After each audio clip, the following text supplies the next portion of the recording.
Isaque é o filho da promessa porque foi através de sua linhagem que Deus cumpriu sua promessa a Abraão de estabelecer uma grande nação através da qual o Messias veio ao mundo. Em Cristo, o grande filho de Abraão da descendência de Isaque, todos os povos da terra são abençoados.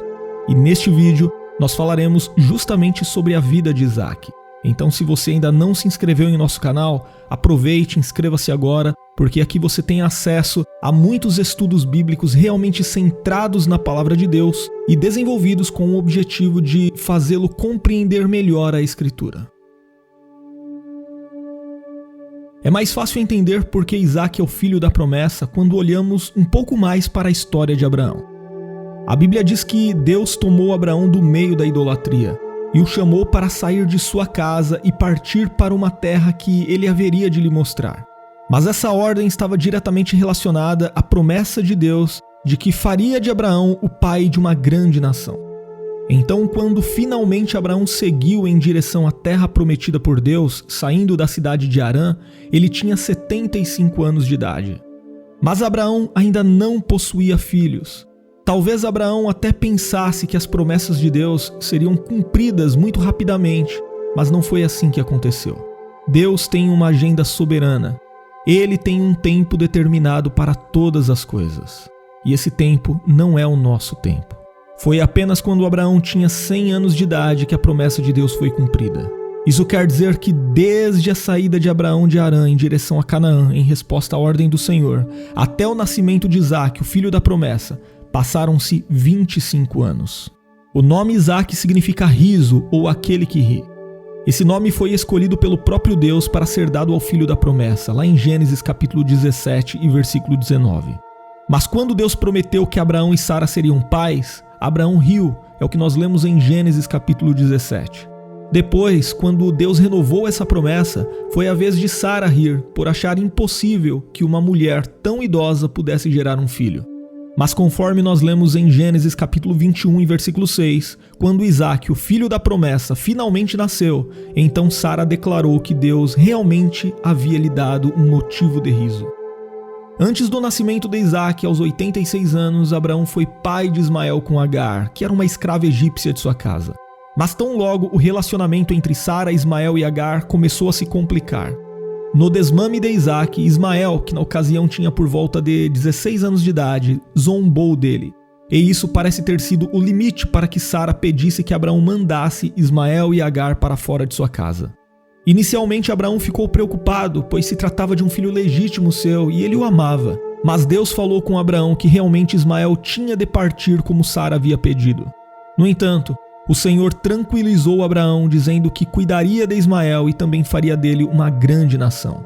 Embora os descendentes de Ismael e Isaque sempre tiveram uma relação conflituosa, a Bíblia não mostra nenhum desentendimento pessoal entre eles.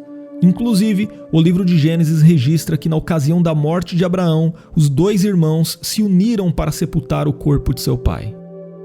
Mas nós sabemos também que a vida de Isaque envolveu um grande teste de fé. Isaque, o filho da promessa, inevitavelmente era o centro de toda a esperança de Abraão em relação ao que Deus lhe havia prometido. Mas num determinado momento, Deus ordenou que Abraão oferecesse Isaque em holocausto. Aquela foi uma situação muito complicada, pois além de lidar com o fato de que poderia perder seu filho querido que tanto amava, Abraão também teria de enfrentar a possibilidade das promessas de Deus não se cumprirem. Porém, Abraão mais uma vez mostrou uma fé inabalável. Ele não questionou a Deus, em vez disso foi obediente e creu que mesmo que Isaque morresse, Deus poderia ressuscitá-lo dos mortos para que a promessa fosse cumprida. Nós não sabemos exatamente quantos anos Isaque tinha na ocasião daquele teste. Alguns estudiosos sugerem que Isaque tinha 25 anos, ou pelo menos uma idade que lhe fazia forte o suficiente para carregar a lenha do holocausto enquanto subia uma montanha no Moriá, conforme nós lemos em Gênesis capítulo 22 e versículo 6. Seja como for, o que podemos certamente afirmar é que aquela experiência em Moriá não afetou apenas Abraão. Obviamente ali Isaque também teve seu relacionamento com Deus aprofundado. Enquanto o texto bíblico descreve o tamanho da fé de Abraão, também descreve a fidelidade, a obediência e a confiança de Isaque ao deixar-se ser amarrado e deitar-se sobre o altar para que fosse imolado em sacrifício.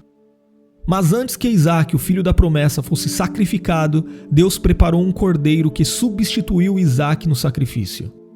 Em certo sentido, podemos entender que aquele cordeiro prefigurava Cristo, o cordeiro que Deus proveu para tirar o pecado do mundo.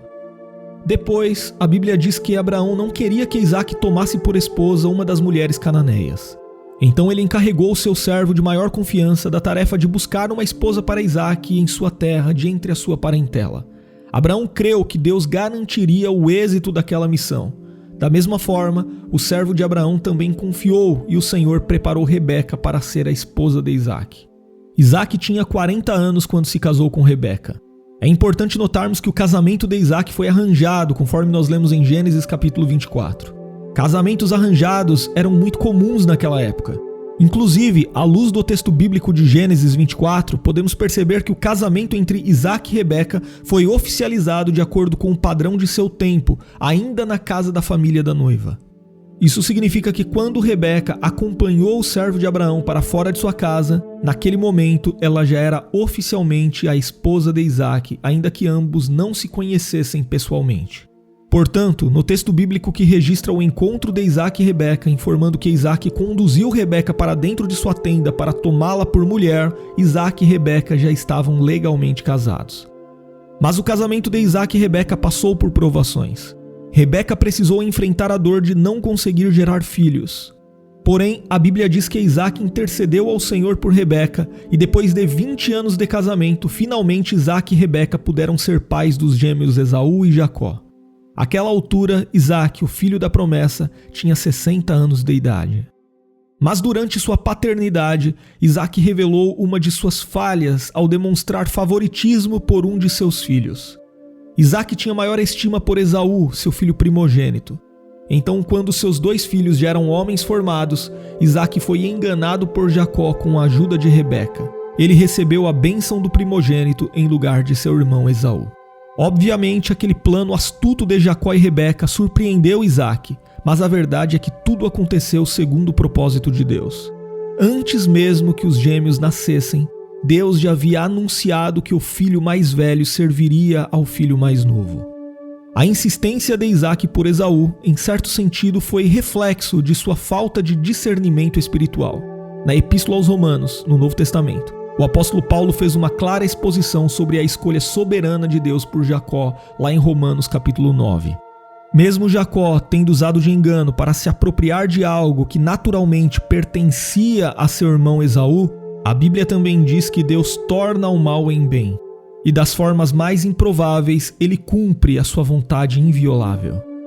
Por fim, de forma geral, a Bíblia diz que Isaac foi muito bem sucedido. Deus lhe abençoou e ele acumulou riquezas e poder ao longo dos anos. Mas Isaac não era perfeito. Em certa ocasião ele mentiu e depois ele deixou suas pretensões pessoais causar um conflito dentro de sua própria casa, à medida em que também se mostrou relutante e tardio em enxergar o propósito do Senhor para sua descendência. Mas apesar de tudo isso, certamente Isaac foi um exemplo de fé, de obediência, de perseverança e de caráter. Para algumas pessoas, a vida de Isaac, o filho da promessa, talvez não tenha sido tão espetacular quanto a vida de Abraão, o pai da fé. Ou talvez não tenha sido tão intensa como a vida de seu filho Jacó, o pai das tribos de Israel. No entanto, o relacionamento de Isaac com Deus o colocou na galeria dos heróis da fé em Hebreus 11. E foi assim que Isaac, o filho da promessa, foi uma prova viva da fidelidade do Senhor, tipificando a liberdade da graça de Deus, a qual também nos faz filhos da promessa como Isaac. E se você gostou deste vídeo, compartilhe ele com mais alguém e também deixe o seu comentário falando sobre o que você consegue aprender com a vida de Isaac.